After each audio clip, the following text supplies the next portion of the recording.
So, welcome to another episode of Elite Financial Voices.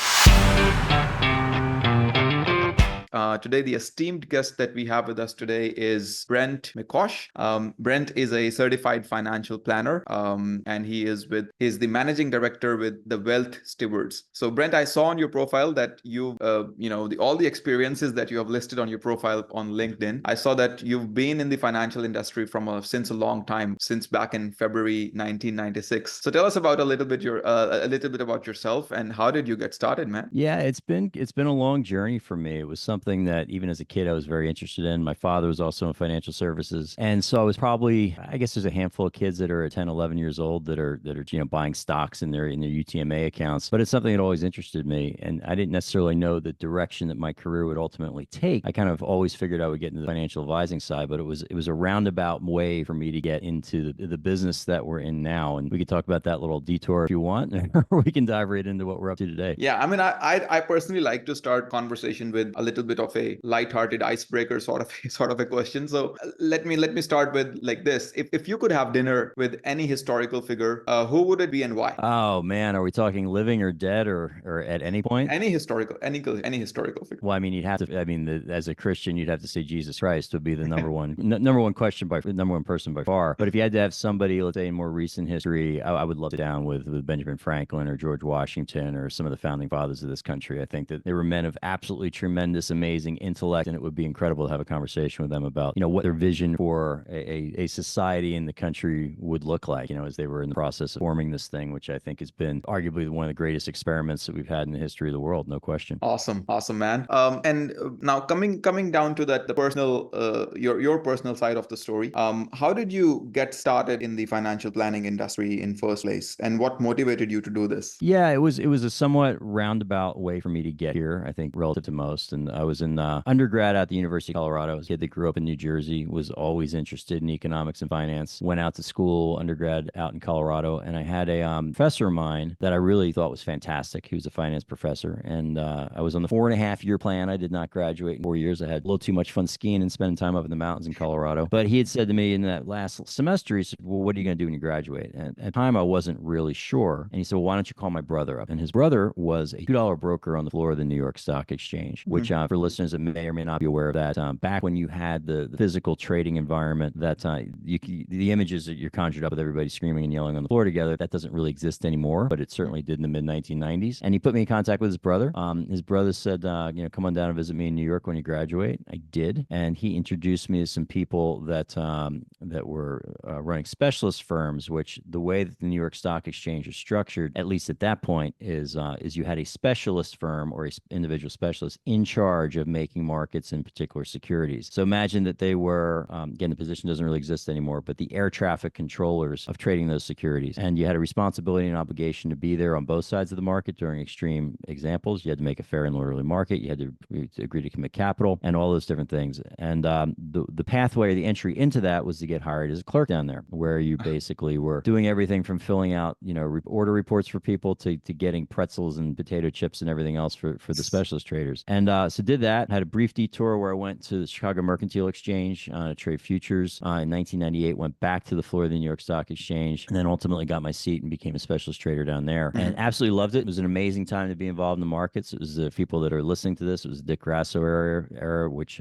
was arguably the golden age of the New York Stock Exchange for sure. And we had everything from the .com, blow up, and we had 9/11 down there, and we had the introduction of hybrid trading and everything else. And then I left in 2006. I put on a backpack. I traveled for a full year and decided what I wanted to do next. And that was how I got into the financial advising side. While I was away, I decided I wanted to do something more where, as opposed to, essentially just trading with other institutions and somebody across the computer screen, where you were actually working very closely with individuals and families and helping them achieve their goals. And that's what got me to where I am today. So you traveled for about a year, you said, right? Yeah, a little more than a year. Inside US or some other outside? Oh, kind of all over the place. I was spent a bunch of time in sub-Saharan Africa, about 3 or 4 months. France. Nice. Spent about a month or so in India. I was down in Australia, all Amazing. Southeast Asia, Myanmar, Philippines, a Beautiful. lot of different spots. It was a good time. So, what was your most favorite destination from that trip?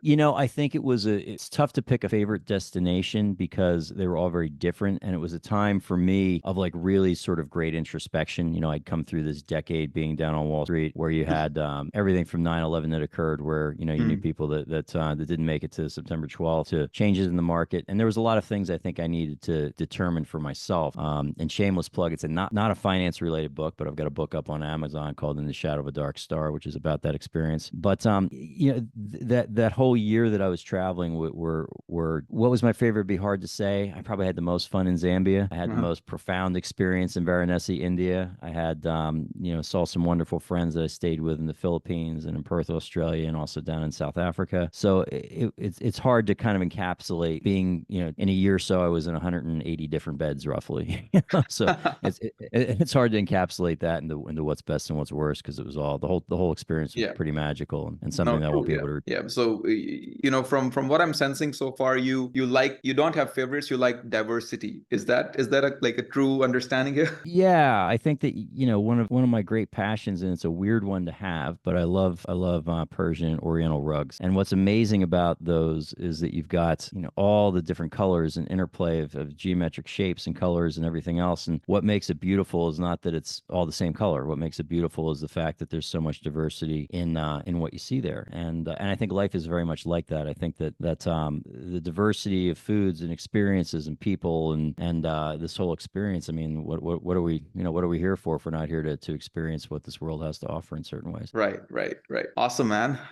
So I see on your profile that you started with in back in 2007. You started with Raymond James, Correct. Yep. right, and then stayed with them for almost about 10 years, right? No, a lot longer than that. So we had a few branding changes during that period of time, but we were Okay. on Raymond James's independent broker dealer channel from 2007 until April of this year, until April Mhm. of 2024. And so it was almost a 17-year ride with them. I could not say enough great things about Raymond James. I had a wonderful experience there, but for a variety of reasons, opted to go the independent RA space, and that occurred in April. So it was a big change for us. Interesting, interesting. So you officially went into financial planning industry for the first time in 2007 then. And can you share some of the biggest challenges that you had to come across in your career and how did you overcome them? It was, well, first thing is the genesis of my career, my entire career to that point had been on the East Coast, had been in New York City, and all my relationships were in New York or the Mid-Atlantic. While I was traveling, I just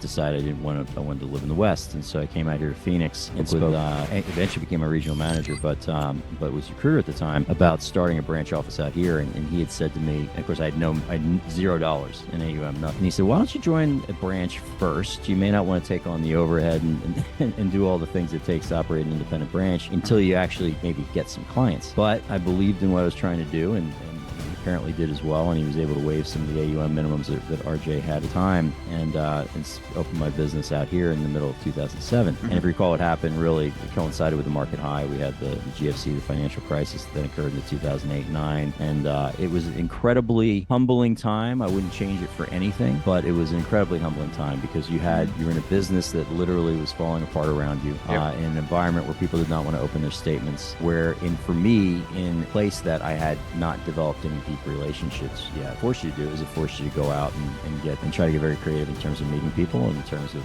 trying to at least let people know that you were here and this is what you're doing. And I think the greatest lesson that came out of that was that the world can and will throw experiences at you that you maybe don't expect, and the growth out of that is that you have to accept reality for what it is, and you can either change or adapt to what the environment and the structure is, or you're just not going to be doing it anymore. And I think that applies not only to finance and this business, but a lot of things in life. It's like number one rule, whether it's David Goggins on one hand, I don't know if you're familiar with him, but ultra runner, kind of ex-Navy SEAL, total kind of badass guy, or you have Ray Dalio on the hedge fund side. They're both of them. It's interesting. They phrase it differently, but their number one rule for living is accept reality, because until you accept reality and where you're at today, you can't make proactive changes for the future. So I think be adaptable, accept reality. From what I've gotten so far, the biggest challenge was probably getting your first few clients then? Yeah, I think that this is a business. It's about a 90% failure rate. rate for people to get into this business. You get a lot of rejection for, I think, throughout your career, but for sure when you're starting. Yeah. And it's hard to be told no 50 times with the hope that maybe the 51st time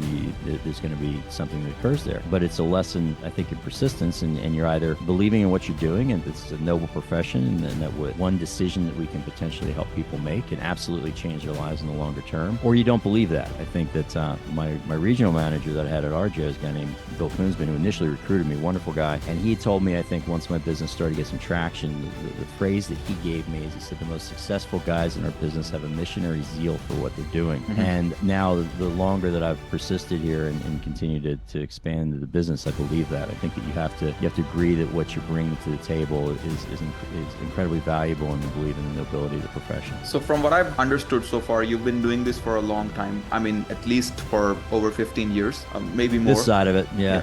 Almost 30 in the business, but about 17 in this side. So what would be, can you share a success story that you are yourself particularly proud of? I think there's a lot of them. I think that in terms of every individual client has their own success story. And I think that one of to me, the gift of being in this business is, we're living in an economic planet, like it or not. And my view on money is it's completely amoral. It's not good or bad. It's an amplifier. It's going to amplify the best and the worst instincts that you have, but it's vitally important. We can't exist in this planet without some level of financial resources. And the fact that we get to participate in so many life stories in helping, walk along clients as they go on this journey themselves, to me is absolutely incredible. In terms of success stories, in some cases, it's just, running through the numbers with people and determining that, yes, they absolutely can do what they're dreaming to do right now, that it may not be 10 or 15 years in the future. On a more sort of nuts and bolts, we don't sell property and casualty insurance in our business, but we review it. And, 8 months after you might have suggested, hey, you really are undercovered here, and all of a sudden the client gets sued into their umbrella policy. Well, that's something that is theoretically, at least, not for us, it's not, but might be outside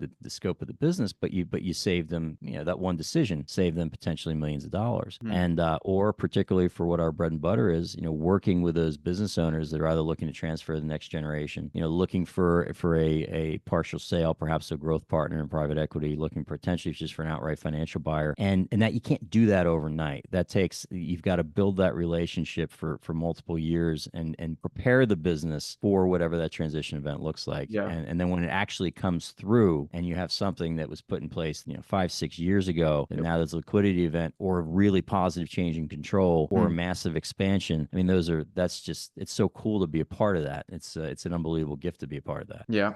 And because you have seen the highs and the lows of the industry over the past 17-18 years, and you've seen the trends, rising trends, downward trends, and everything, what are some of the current trends in the financial planning industry that you are at least maybe looking forward to or excited about? And a lot of these things, they kind of come across the horizon. It's almost like it's like a fever dream where you can kind of see that things are coming up, but it hasn't come into clarity yet. I think that in our business, I believe that AI is going to profoundly change the nature of our business. Now, how that actually does it, I don't know. I think it has the great potential to really leverage what the client experience looks like, leverage where our talents and useful time is spent. I also think it has the ability to put an enormous amount of people out of this business. And so I think that the question is if as you have this tsunami that is coming, it's not only going to impact the financial planning business, but pretty much every single business I think that's out there, trying to determine what that is going to look like and how you can utilize these tools to serve you and not get destroyed by them. I think that's probably for the business, I think that's probably the biggest change coming. I would say that from an economic standpoint, I think we're in a period of massive change globally. I think the global economic world order that we've existed in really post Bretton Woods for sure, but definitely post Nixon off the gold standard is changing. It's changing very rapidly. And I think that in the United States, I've been to 57 or 58 countries. I think here in the United States, we don't really see it.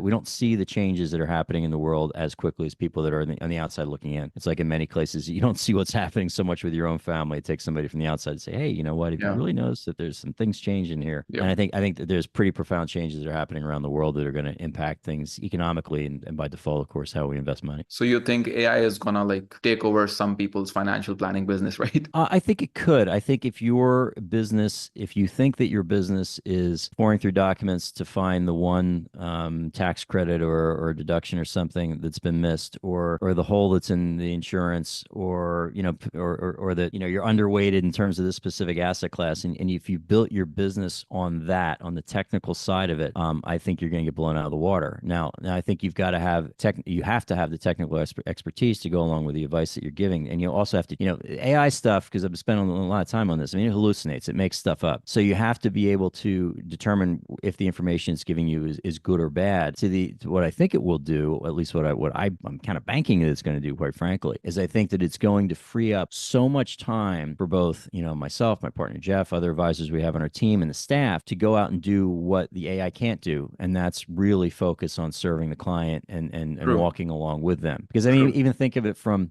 physical fitness standpoint. I'm 51 years old. I try to stay in shape. I can go online and I can download a great fitness plan, but I always have a personal trainer because it's accountability. It's somebody that knows me, intimately, that somebody that I can come to and say, I'm just not feeling great today, or I feel great today. Let's push it. And I think that the value of those personal relationships will exponentially go up, particularly because you have a generation of people, or multiple generations, I think, are craving it. I mean, people are craving human interaction and real connection, and the AI can't really do that. Absolutely. I keep telling our existing clients and the people that I speak with is that you need to stop relying on AI so much, because people are literally craving for a human connection these days. They want a human to talk to them on a phone.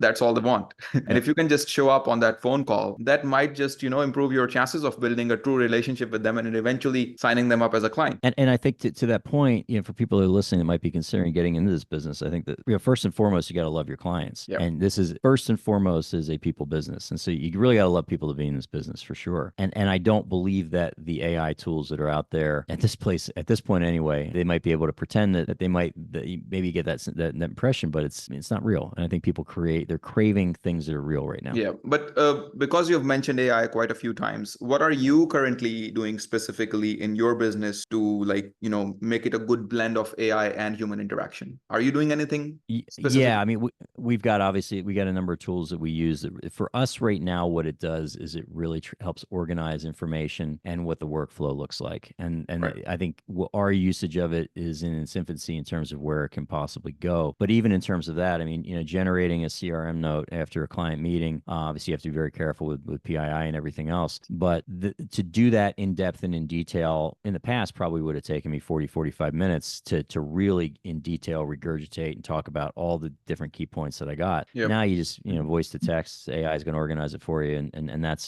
so it's pretty amazing what that can do. I think the changes looking forward is you're going to have the ability, and there's different platforms that already can do it to some degree, where you're uploading financial statements, insurance documents, legal documents, everything else, and the AI is going to look at it and say, boom, boom, boom, here are the holes. Well, it's basically now just estate planning attorney, property and casualty, CPA, financial advisor. I don't know if it's replaced them, but it's augmented them, and one piece of software can do that right now. And so so we're again, to use the analogy I used before, where you're seeing this come across the horizon, and we as a team are trying to get in front of it and say, okay, well, how can we ride this wave and have it benefit our clients and the business, as opposed to getting swamped and getting thrown into the coral reef, because it's going to be one or two things. It's not going to be a middle ground. Yeah, no, totally. I just personally feel that AI will only replace people who don't learn how to use AI. That, you know what? I'm going to use that, because that's a very easily digestible way to understand it that I had never thought of. And I'm telling you, I'm going to use that. Use that after our conversation.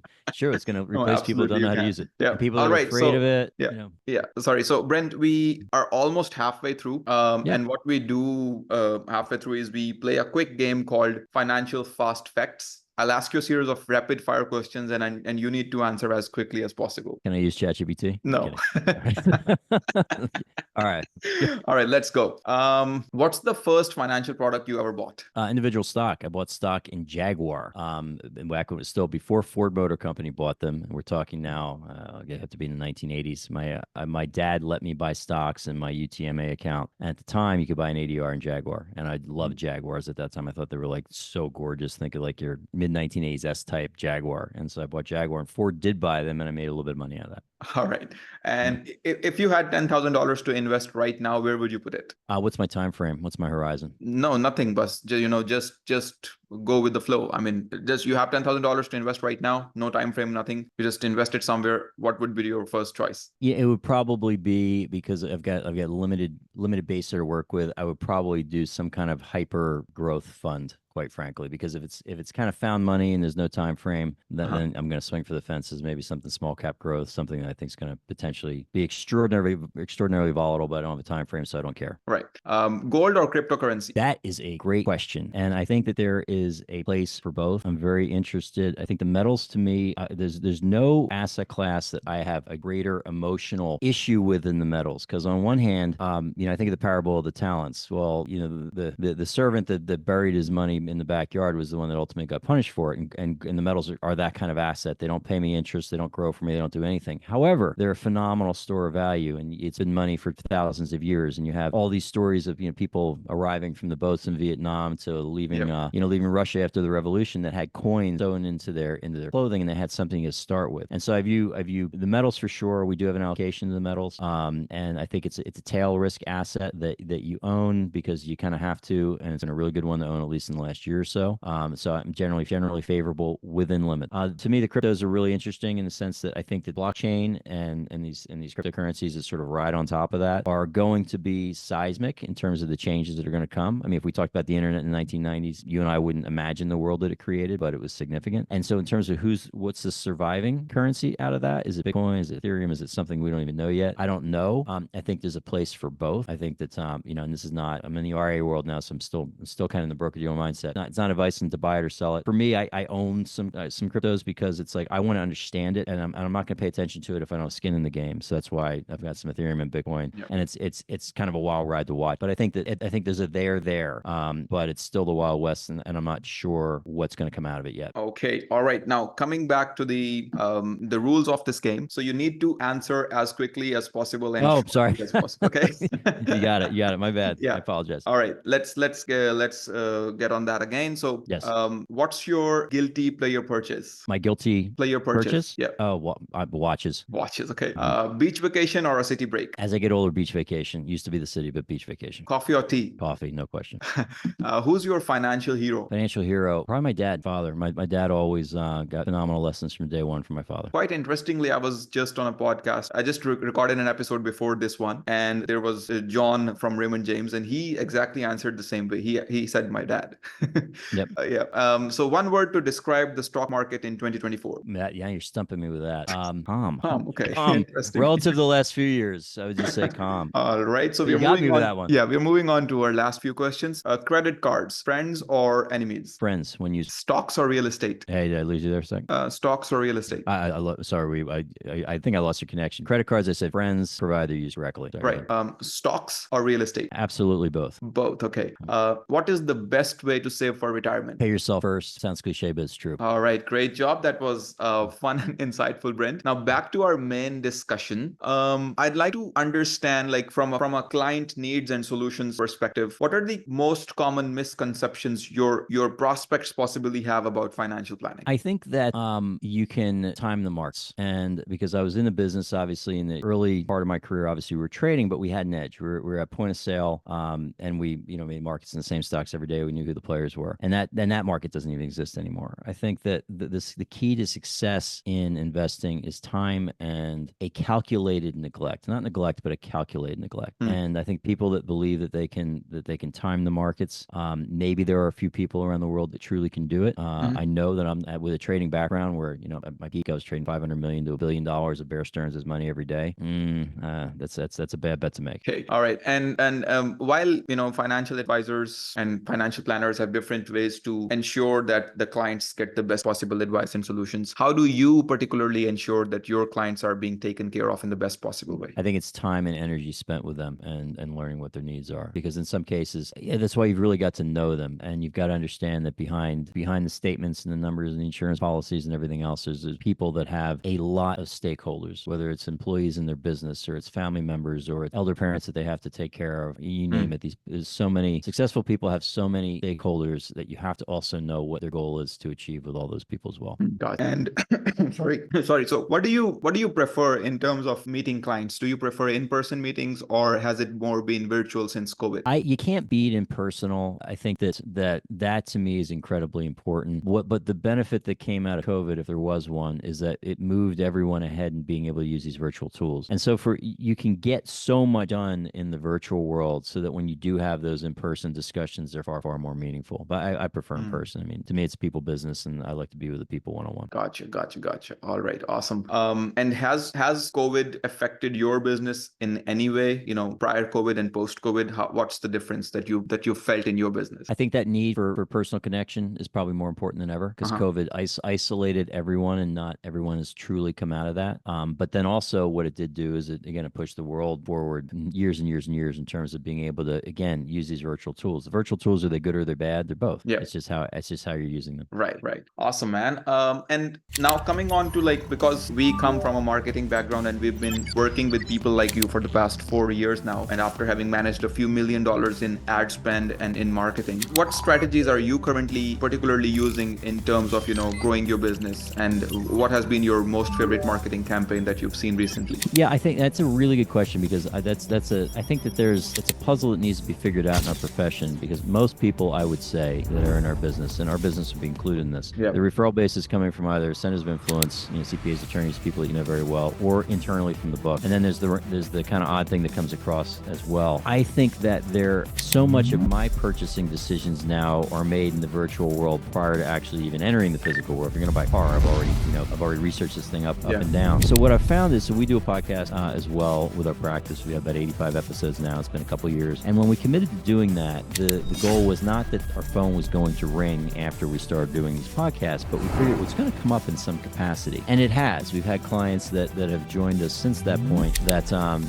once we're finally in either discovery meeting, or it's later on in the relationship, saying, oh, you know what, I listened to 3 of your podcasts. I feel like I know you already. So it allowed us to get to know them on their terms, prior to actually us sitting down together. So to me, podcasting, I think, is a really fantastic medium. The only social media platform I'm on is LinkedIn. I think LinkedIn's a really, really powerful networking tool for sure. I do think that there is a place probably for the Instagrams and the TikToks and the Facebooks. I don't know that world yet. Yep. But I think that for now, for us, it's either with networking with other professionals that we feel can help our clients, podcasting world, or just time spent with our clients. Gotcha. But there's more to it though, and that's an area again where my ears are perked up, saying, all right, what is going to be a way to reach a maximum audience in the future, but reach the maximum audience that you need to reach? Because I don't care if I reach 1,000 people or 2 people, if one of those 2 people ends up being the person that we should be involved with. Right. And I remember when I initially reached out to you, it was sorts of a pitch that I made, and you did respond to that. So I'd also like to understand from a marketing standpoint, how often do you receive messages like these, and are you annoyed by these? All the time, because I do, I like LinkedIn, so it's my one social media fix, and so I do post quite a bit on there. I will reach out to people that are outside of my network because I think they're talking about something very interesting. I do not pitch them my services. What I may do, if we develop a relationship online, is say, hey, come on my podcast and we'll talk about some things. I think that where you can tell is, at least with LinkedIn, when you get when you're getting something that comes in your message box, it's completely automated, and I don't even look at that. If there's any kind of a personal touch to it, it's look, this is a business tool. Everyone is looking to expand their networks, so I'm fine with that aspect of it, or else I wouldn't be on it. But when it's just a bot behind it, and maybe it was with you guys. If it was with you guys, it was a really good bot. But if it's just a bot behind it, I'm a little less inclined to respond to it. You're talking to that bot right now. There we go. Which is probably why we're having this conversation. Right. I try to personalize, just like you said, it's more about human interactions, personalization, and all that good stuff. So I try to make every message that I send out, and I reach out to very few people on LinkedIn, people that I really feel that I should connect with. And otherwise I have my team of bots, that does that and reaches out to normal people. So yeah, I try to personalize all my messages. In terms of your current marketing strategies, you said that you're using a podcast and you're also using LinkedIn for outreach. Other than that, I'm assuming you use referrals and all that, traditional stuff. Yeah, and we do. My partner and I do something called BotCon, which is basically a business owners convention that are considering what it might look like for that transition, or that future sale, or that growth partner. And so that's been fairly powerful as well. And then again, spending time with key centers of influence. So you don't directly use social media to connect with potential clients. I mean, in an indirect way, where you do a podcast, but nothing directly, right? No, and the reason, because in LinkedIn you definitely get shown showing a lot of examples like, hey, we can go and market directly to your clients and set appointments and everything like that. I've not done that because I think that, again, I don't want to be the bot that's entering someone else's inbox. And I'm really like, network on LinkedIn, it's not huge, but it's meaningful to me. Like there's a reason I connected with all those people. Or conversely, they connected with me, and I want to really honor that by not spamming their message box. All right, makes sense. All right. So most successful businesses do leverage professional marketing services to reach their goals. How do you particularly feel about getting or bringing in external expertise to support your growth? I think that you definitely, every business will probably hit a point where you have a decision that you're going to make. Is do you stay kind of where you're at whatever that size is, and that's kind of relative to most businesses, or do you really want to expand and grow? I do feel like that now, we are being now in the independent RIA space, multiple custodians. And we, which way we take it, I don't know. It's a discussion that partner and I both have to have. But I think that the world now has become much larger for potentially expanding the business, as opposed to just the book of the group of clients that I'm working closely with, and he is, and Ryan is another advisor of ours is working with. So I think every business hits that inflection point, and that's kind of something we're considering right now. All right.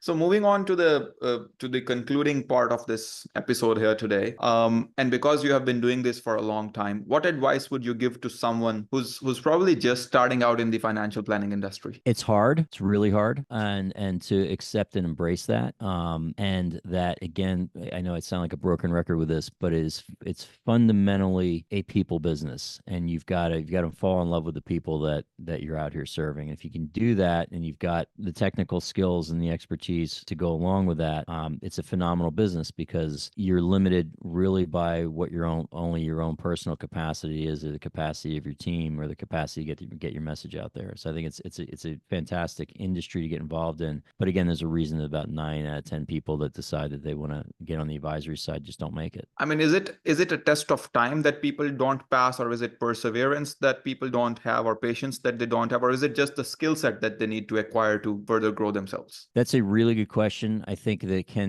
there's busy for the sake of busy, and then there's busy in a way where your energies are directed at meaningful connections that may lead to future business. And I think that at least I can absolutely say from my own standpoint, there's been times throughout my career, not just in the very beginning, but throughout my career, where you believe that what you're doing is productive from growing the business, but you're really you're checking boxes and wasting time, and you're not doing things that truly grow the business. So I think that's part of it. I think that for sure, for me, the business dramatically changed when two things. I'll give a pitch to CEG Worldwide right here. 2013, hired a company called CEG Worldwide, phenomenal coaches, advisor coaches, and they really put a process around what your day looked like and what the client interaction looked like. Getting my CFP also, and that was in like maybe 2011 or something like that, and some of the other designations. It keeps you focused on the education component of it. But I think that you have to. The mistake I made early on was I was going to reinvent the wheel. And what you realize is there's so many phenomenal resources in this industry, and so many people who have come before you have been amazingly successful, that success leaves clues. I think to quote Tony Robbins, but it's true. And you can take what has worked and you adapt it to what your own personal style is. You do not need to reinvent the wheel. You can adapt and change it, but you don't need to reinvent it. And I tried to reinvent it the first couple of years, and it was very frustrating. Because I do speak with people who are pretty experienced like yourself, and then I do speak with people who are relatively newer. They've just started out, or they've only been in the industry for a couple of years. So what most professionals get into is like they always start out prospecting in their warm markets, and they exhaust their warm markets pretty soon. I mean, within the first few months. And then they have no idea on how to reach out to a cold market and tap into that cold market and build new connections. So what would be your recommendation for them, that what could be the first step that they could take after they have exhausted their warm markets? Yeah, you have to find a way to hopefully come in within a circle that already exists. And I'll tell you, when I first got out here to Arizona, probably one of the reasons the business is here, quite frankly, where a lot of early clients came from. There was a women's group, a group of women executives that met every single month, and I went. I was the only dude there, and women are phenomenal because they're great advocates. They love to talk. They get the most of the emotional connection piece. And then after I did that for a couple of years, where I'd sponsor some of the lunch and was the only guy there, and some relationships. It's not only the relationships that came through that, but then the relationships that they introduced you to. And I would argue that had I not done that, I might not have made it. I might not be in the place I am right now. And so I think that's not the answer is to go join a women's group if you're at the time 30-something-year-old guy, but it is to think, all right, if the goal is to expand your network, you have to look way outside of your network. Yep. What are networks that to you are somewhat interesting? And the women's luncheons to me were great because women do business in a completely different way. And I'd say that every advisor will probably agree with this. If you were sitting down with a husband and a wife or a couple, and even if the wife is not saying much during the meeting, the second she gets in the car with her husband, that decision's made probably by her. It really is. And so you've got to me, it was invaluable because you understand how women thought about business. And in some cases, it can be very different than men. And so I would say, again, find a network, something that you're interested in that is outside of your scale. I mean, there's a guy that I know in the industry that was hugely into, exotic cars. Another guy was a pilot as a hobby, and clients, at least initially, people he met at the airport. So there's tons of different ways, but you have to be creative. And if you've exhausted your network, you've got to really start looking way outside your network. All right. So once you exhausted your warm markets, you need to go out there and network with people, right? Okay. On that note, we'll end this episode here today. Thank you so much for joining us today, Brent. It's been an absolute pleasure hearing your insights and experiences. For our listeners, if you're interested in learning more about growing your own financial planning business or need support with digital marketing and recruitment campaigns, feel free to reach out to us. We specialize in helping professionals like Brent achieve their growth goals. And I'm probably going to pitch him something after this podcast. I'm sure. Sadiq, it was an absolute pleasure, man. And I really appreciate the time spent and the platform that you offered here. Thank you so much, man.